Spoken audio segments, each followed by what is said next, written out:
సాయి శివాని భక్తి పాటలు. సాయి శివాని భక్తి పాటలు. Please like, share, comment, subscribe to my channel. ఓం శ్రీ మహాగణాధిపతయే నమః. ఓం శ్రీ గురుభ్యో నమః. జయ గురుదత్త.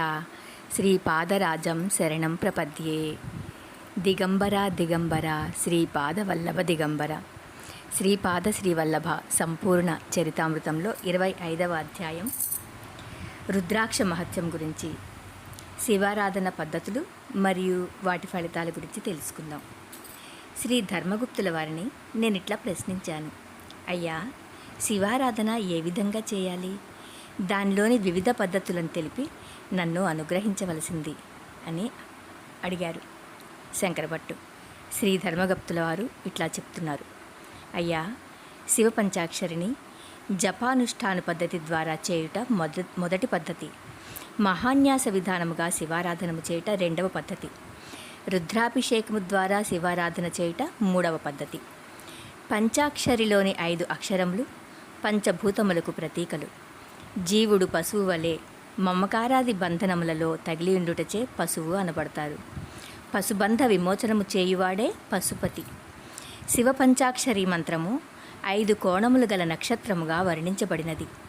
ఈ పంచకోణ మంత్రములలో మోక్షమిచ్చు మంత్రములు మొదటి రకము కాగా, భోగ భాగ్యాలనిచ్చు మంత్రాలు రెండవ రకము. పంచోపచారములలో భూతత్వమునకు చందనమును, జలతత్వమునకు కొబ్బరి నీళ్లు, అగ్నితత్వమునకు దీపారాధన, వాయుతత్వమునకు మంచి సువాసననిచ్చే సాంబ్రాణి ధూపము వంటివి, ఆకాశతత్వానికి ఘంటానాదము అని చెప్పబడింది.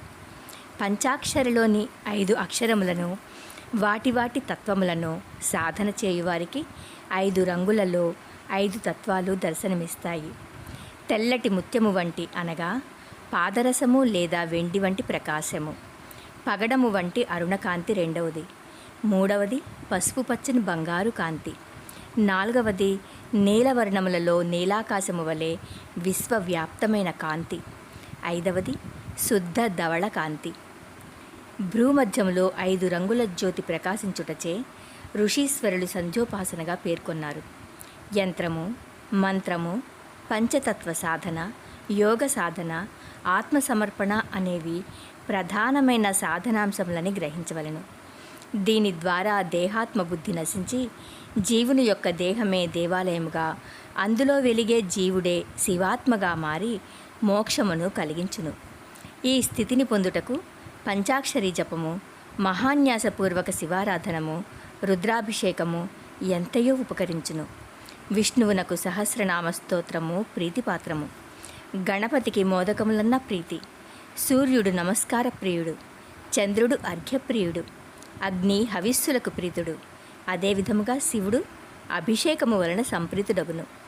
గతములో బ్రహ్మకల్పంలో ప్రళయం వచ్చినప్పుడు భవిష్యత్ సృష్టి కోసం ప్రతి జాతి యొక్క విత్తనములను అనగా సమస్త జీవరాశులు, వృక్షములు, ఔషధులు మొదలైన వాటి విత్తనములను ఒక పూర్ణ కుంభములో నింపెను. దానిలో అమృతమును పోసెను. అన్ని సముద్ర జలములను, నదీ జలములను అందులో పోసెను. గాయత్రి మంత్రంతో తన ప్రాణశక్తిని దానిలోకి ఆవహింపచేసెను. దీనినే పూర్ణ కుంభమని అంటారు. ఈ పూర్ణ కుంభములోని అమృతమునే నిరంతర ధారాపాతముగా భూమిపై అభిషేకించారు మహర్షులు. ఈ కలశాభిషేకమును కైలాసగిరి వద్ద జరుపుటచే అది అమృత స్థానమైనది. శ్రావణ పూర్ణిమ నాడు అమరనాథ్ గుహలోని మంచు శివలింగం ప్రకృతి సహజంగా ఏర్పడుతుంది. ఆ అమరనాథుని దర్శించుట చేతనే సమస్త పాపములు క్షీణిస్తాయి. వశిష్ఠ మరియు అగస్త్య జననం గురించి తెలుసుకుందాము. ఆ పూర్ణ కుంభమును బోర్లించగా అందులో నుండి 2 మహామునులు అవతరించారు. అందులో మొదటి వాడైన వశిష్ఠుడు తెల్లని తేజస్సులో ఆవిర్భవించగా, రెండవ వాడైన అగస్త్యుడు నీలమైన తేజస్సుతో దేవతలైన మిత్రావరుణుల అంశలతో జన్మించారు.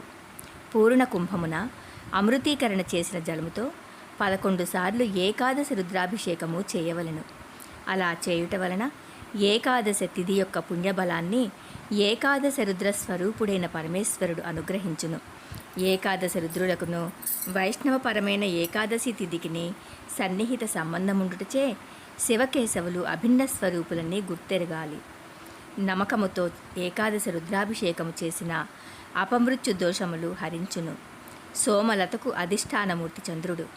ఇతడు పునరుజ్జీవనమునకు మూల సాధనమైన శక్తిని వర్షించును. ఈ చంద్రకళ అనేది యోగి శిరస్సులో భ్రూమధ్యమమైన కనుబొమ్మలకు పైగాను సహస్రారమునకు ముందుగాను వెలుగుచుండును. ఈశ్వరుని వివిధ రూపవర్ణన. ఈ కారణము చేతనే శివునకు శిరస్సున చంద్రకళ కలదని చెప్పబడినది. గూర్జర దేశమునందలి సోమనాథ క్షేత్రములోని చంద్రకాంతశిలతో చెక్కిన శివలింగం తలపై తెల్లని చంద్రవంక వంటి జ్యోతి వెలిగే స్ఫటికలింగము పూజలనందుకొంచున్నది. తాను రుద్రత్వమును పొందక ఎవరునూ రుద్రాభిషేకము చేయరాదని శాస్త్రవచనము. మహాన్యాసంలో కాలమనున్నది సర్వమును సంహరించున్నది గనుక అభిషేకము చేయువాడు కాలాత్మకుడై యజ్ఞస్వరూపమును శరీరంలో న్యాసం చేసుకుని రుద్రాభిషేకమును చేయవలెను. బోధాయన మహర్షి ప్రోక్తమైన మహాన్యాస రుద్రాభిషేక విధానములో శివుని యొక్క తత్పురుష, అఘోర, సద్యోజాత, వామదేవ, ఈశాన అనుమూర్తులు వర్ణించబడ్డాయి. తత్పురుషమూర్తి ప్రళయాగ్ని వంటి విద్యుత్వర్ణమునందుండును. అఘోరమూర్తి మేఘపు నీలము అనగా నల్లని తుమ్మెద నీల రంగులో ఉండును. సద్యోజాతమూర్తి చంద్రకుంద ధవళంలో ఉండును. వామదేవమూర్తి గౌరవర్ణమునందు ఉండును. ఈశానమూర్తి తేజోమూర్తి కావున ఆకాశవర్ణమునందుండును. రుద్రులు వేల కొలది సహస్రముల సంఖ్యలో ఉన్నారని చెప్పబడినది. అనగా రుద్రగణములు అని చెప్పబడు దేవతలు గణమునకు 3 చొప్పున ఏకాదశ రుద్రమూర్తులకు 33 కోట్ల రుద్రగణములు కలరనియు వీరే భూమిని, ఆకాశమును, అంతరిక్షమును, జలమును, వాయువును, శరీరమును, ప్రాణమును, మనస్సును ఆవరించియుందురని వేదం చెప్పుచున్నది. శ్రీపాదుని అర్చించువారికి, స్మరించువారికి 33 కోట్ల గణముల అనుగ్రహము. రుద్రాక్షల వర్ణన గురించి తెలుసుకుందాం. ఈ 33 కోట్ల రుద్రగణములకును ప్రభువు గణపతి. అందువలన తనలోని గణపతి తత్వమును యోగపరముగా తెలియచేయుటకు శ్రీపాద శ్రీవల్లభుల వారు గణేష చతుర్థి నాడు ఈ భూమి మీద అవతరించారు. అందుచేత శ్రీపాదుల వారిని స్మరణ చేయువారు, అర్చించేవారు 33 కోట్ల రుద్రగణముల అనుగ్రహము పొందగలరు. నాయన శంకరభట్టు, శివభక్తులకు రుద్రాక్ష ధారణము తప్పనిసరి. వీనిలో బ్రహ్మజాతి, క్షత్రియ జాతి, వైశ్యజాతి, శూద్రజాతి అను రుద్రాక్షలు కలవు. తెల్లని రుద్రాక్షలు బ్రహ్మజాతివి, ఇవి దొరుకుట అరుదు. ఎర్రని రుద్రాక్షలు తేనె రంగు కలవి, క్షత్రియ జాతివి. చింతగింజ రంగు ఉండే రుద్రాక్షలు వైశ్యజాతివి. నల్లటి రుద్రాక్షలు శూద్రజాతివి. సాధారణముగా 5 ముఖాల నుండి 16 ముఖాల వరకు ఉన్న రుద్రాక్షలు ఎక్కువగా లభ్యమవుతాయి. పాలలో కానీ నీళ్లలో కానీ రుద్రాక్షలను వేసిన అవి మునుగుతాయి. బరువు లేని రుద్రాక్షలు, లేత రుద్రాక్షలు ధరించుటకు నిషిద్ధమైనవి. రుద్రాక్షను రాగి ఉద్ధరిణి కింద నిలిపి అడుగున రాగి పంచపాత్రను పెట్టిన సాలగ్రామం వల్లే ప్రదక్షిణంగా తిరిగితే అవి మంచి రుద్రాక్షలని గ్రహించవలెను. కొన్ని రుద్రాక్షలు అప్రదక్షిణంగా తిరుగుతాయి. ఇవి దరిద్రాన్ని కలిగిస్తాయి కనుక గృహస్థులు వాడరాదు. గృహస్థులు వాడినట్లయినా భార్య చనిపోవుట, సంసారము విచ్ఛిన్నమగుట, సన్యాసయోగము కలుగుతుంది. అందుచేత ఇటువంటి వాటిని సన్యాసులు వాడవచ్చును. కాలాగ్ని రుద్రుడు ఈ విధంగా తెలియజేశారు. బ్రాహ్మణులు తెల్లని రుద్రాక్షలను వాడవలను. క్షత్రియులు ఎర్రని రంగు గల రుద్రాక్షలను వాడవలను. వైశ్యులు లేత పసుపు రంగు రుద్రాక్షలను వాడవలను. శూద్రులు నల్లని రంగు రుద్రాక్షలను వాడవలను. అప్పుడు వారికి అనుకూలమగు మంచి ఫలములు కలిగి పాపములు నశించి సమస్త కోరికలు నెరవేరుతాయి. ఏకముఖి రుద్రాక్ష శివస్వరూపం, ద్విముఖి అర్ధనారీశ్వర రూపం, త్రిముఖి అగ్నిస్వరూపం, చతుర్ముఖి బ్రహ్మస్వరూపం, పంచముఖి కాలాగ్ని రుద్రరూపం, షణ్ముఖి కార్తికేయుని రూపం, సప్తముఖి మన్మధుని రూపం, అష్టముఖి రుద్రభైరవ రూపం, నవముఖి కపిలముని యొక్క స్వరూపం. ఇది చాలా దుర్లభం. దీనిలో విద్యాశక్తి, జ్ఞానశక్తి, క్రియాశక్తి, శాంతశక్తి, వామశక్తి, జ్యేష్ఠాశక్తి, రౌద్రాశక్తి, అంగశక్తి, పశ్యంతి అను నవశక్తులుండును కనుక ధర్మదేవతా స్వరూపం. దశముఖి రుద్రాక్ష విష్ణు స్వరూపం. ఏకాదశముఖి సాక్షాత్తు రుద్రాంశ రూపం. ద్వాదశముఖి ద్వాదశాధిపత్యం. ఈ విధముగా రుద్రాక్షలకును వివిధ దేవతా స్వరూపములకును దగ్గర సంబంధం కలదు. శ్రీపాద శ్రీవల్లభుల వారు ప్రకృతిలోని ప్రవృత్తి నివృత్తి గణములకు అధిపతి అయిన గణేశ్వరుని తత్వమును తన చైతన్యమయ స్వరూపమును ధరించి ఉన్నారు. అందుచేత వారు 33 కోట్ల దేవతల యొక్క దివ్య స్వరూపము. అంతేకాకుండా వారి సంకల్పం లేకుండా ఈ సృష్టిలోని ఒక్క అణువు కానీ పరమాణువు కానీ కదలజాలవు, మెదలజాలవు. వారు సమస్త చలనములకు మూలభూతమైన కారణరూపము. అన్ని కారణములకు వారే కారణం. వారిని శివస్వరూపులని భావించు వారికి విష్ణువు వలె కనిపించెదరు. విష్ణువు అనుకున్న వారికి శివస్వరూపమును తోచెదరు. మన మనస్సునందలి తర్కించు గుణమును తగ్గించుకొని వారిని శరణుజొచ్చిన ఎడల యథార్థ రూపమును గోచరించెదరు. అయ్యా శంకర భట్టు, నేను కూడా మీతో కురుంగడ్డకు వచ్చి శ్రీపాదుల వారిని దర్శించుకునేదను. నా జన్మ చరితార్థమగును అన్నారు. మేము ఇరువురము కురుంగడ్డకు వచ్చి శ్రీపాద శ్రీవల్లభ గురు సార్వభౌములను దర్శించుకున్నాము. వారు యోగనిద్ర నుండి కన్నులను తెరిచి, ఆహా ఏమి చర్చలు, ఏమి చర్చలు!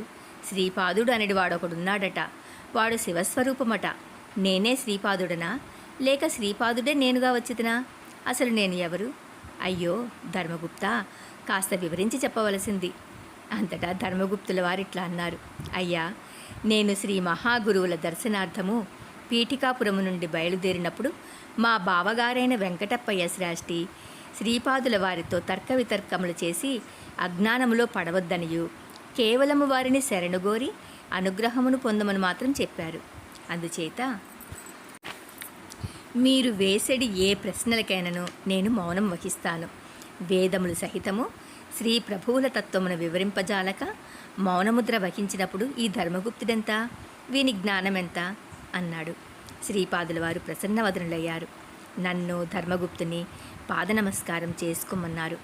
మేము వారి పాదస్పర్శను చేసిన వెంటనే స్పృహ కోల్పోయి చాలాసేపు ధ్యానావస్థలో ఉన్నాము. సాయం సంధ్యా సమయం కాజొచ్చింది. శ్రీపాదుల వారు మమ్ములను కురుంగడ్డ నుంచి పయనమై కృష్ణకు ఆవలి ఒడ్డునకు చేరుకోమన్నారు. మేము అలానే చేశాము. నేను ధర్మగుప్తుడను ఆ రాత్రి శ్రీపాదుల వారి దివ్య లీలా ప్రసంగములతో కాలం గడిపాము. వారి లీలలు ఈ విధముగా ఉండునని చెప్పుటకు వీలు లేదు. మేము నిద్రకు ఉపక్రమించితిమి. ఎక్కడి నుండో అదృశ్యమైన సుశ్రావ్యమైన కంఠధ్వనిని విన్నాము. ఎవరో యోగులు శ్రీపాద శ్రీవల్లభ దిగంబర అను నామమును భజించుచున్నారు. శ్రీపాద శ్రీవల్లభులకు జయము జయము. జయ గురుదత్త. 25వ అధ్యాయము సంపూర్ణం. దిగంబర దిగంబర శ్రీపాద వల్లభ దిగంబర శ్రీపాదరాజం శరణం ప్రపద్యే. జయ గురుదత్త.